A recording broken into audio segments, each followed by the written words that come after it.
Hello, just back with another video on creating your own worlds. In this one, we're going to be sticking with Illustrator, and the primary purpose of this video is just to show a technique for increasing the level of detail on the shores of your continents here. So I'm going to zoom out a little bit, and we're going to take this little island up here, create a copy, and I'm going to scale this up pretty big. And pretty much the only place that you're going to need some really high detail, or the only time you're ever going to really need some high detail, is if you're doing regional maps. Like if you just want a map of this little peninsula here, you're obviously going to want a much higher level of detail than you would be able to get with the other methods that I showed in my other videos. So in Illustrator, what I've done is taken some of the other continents and actually created brushes with them, and then you can apply them to a stroke. And what this allows you to do, if we zoom in here, you can grab your paintbrush tool and select one of these strokes, and then you can just go along and just real roughly trace the outline of your continent, and you can see that it'll add a bunch of detail that would take forever to do by hand. Now, one thing that you'll notice is we'll start to see, like, there's a little upside down Florida here, and then you see it here, and then you see it here, and you see it there, and there, and it's repeating because even though I've adjusted the settings on the brush to provide some scatter and rotation and stuff, it's still using the same shape over and over. But what I've done here for my settings for the brushes is I've reduced the size, and I've turned random on all four of these. And by keeping the size small, you know, we can go along the edge there. Spacing is going to adjust how much. Let me actually select this line here.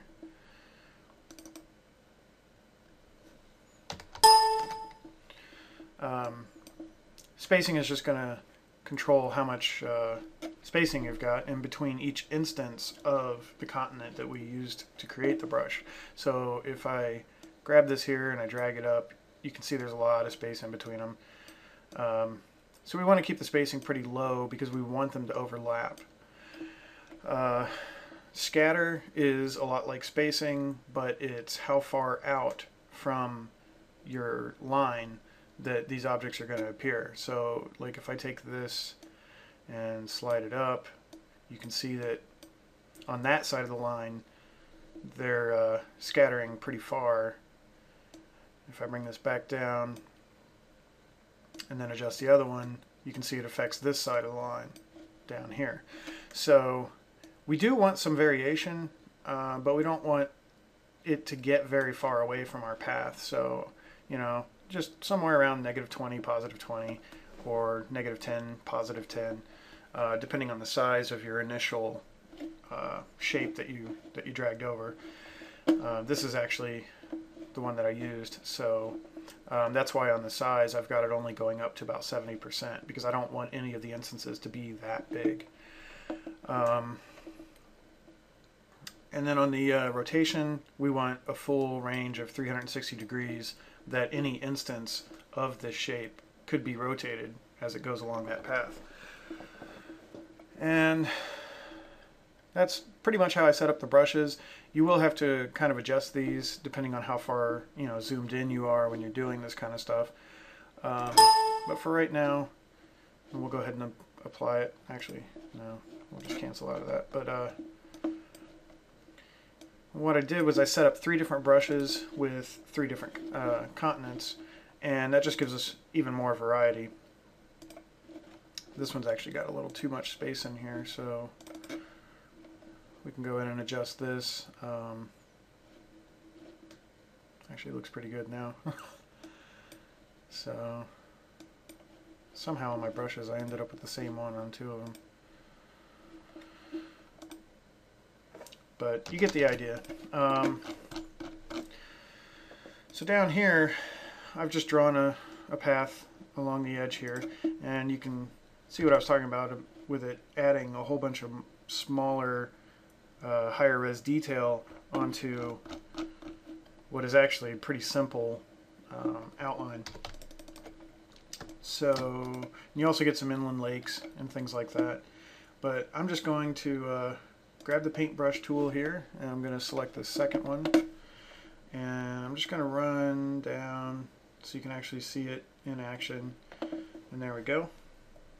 And when you're only using one brush, you're going to see repeats of the same little features over and over.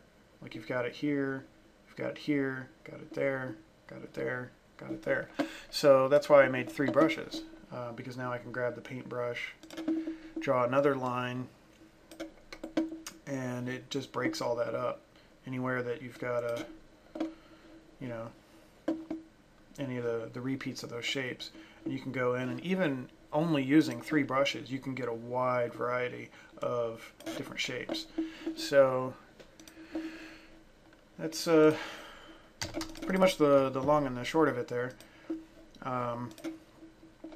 Once you've got everything done, you can then go in and select all of this, and then deselect your main continent, and go up here to Object, Expand Appearance, and now it's turned all those instances into actual shapes.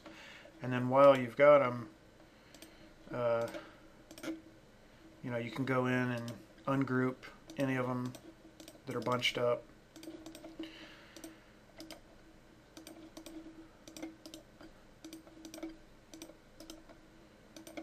Because we kind of want it just to be individual little blocks like that. And then we can select all of it. Oh, looks like we have one more in there that's... well, I guess not. We can select all these, deselect the continent again, go into the Pathfinder and add them, and then select the continent, add that in, and now it's one solid shape with all these little tiny details. And when you zoom out, you know, it'll look a little different than it did before, but it looks better. And if you ever do need to zoom in and do some little regional maps, you've got a lot more detail. And you can keep doing this on a smaller and smaller scale to just get insane amounts of detail on your maps.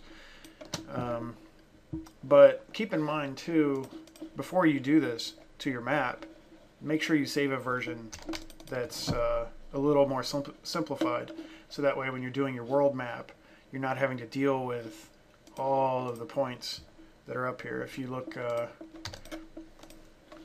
we zoom in here and select this item, like you can see there's 1, 2, 3, 4, 5 points on that one little, you know, inch on the screen, where up here you've got an insane amount of points, and that's gonna might affect the performance of your, you know, computer while you're working with stuff, depending on your computer setup. But it's also, when you go into Photoshop and start doing stuff, sometimes you don't want that high of a detail. If you're using like things like glow and stuff like that, you may get some kind of ugly results. But again, it just depends on how you're going to be using the map. But that is a great way to go in and add a bunch of detail, and, you know, still working with a lot of randomness. You know, you get some lakes, get some inlets, and then from this inlet, you know, you could actually take the paintbrush and draw a little thing here, and make the size really small.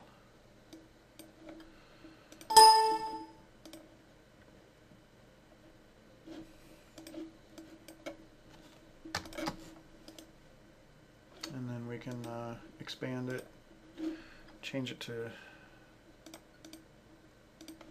white, you know, and get some stuff like that.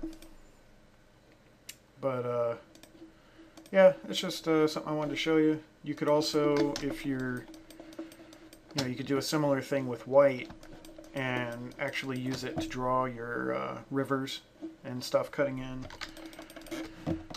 So there you go, another little trick on some map techniques, and that's it. So take care and enjoy.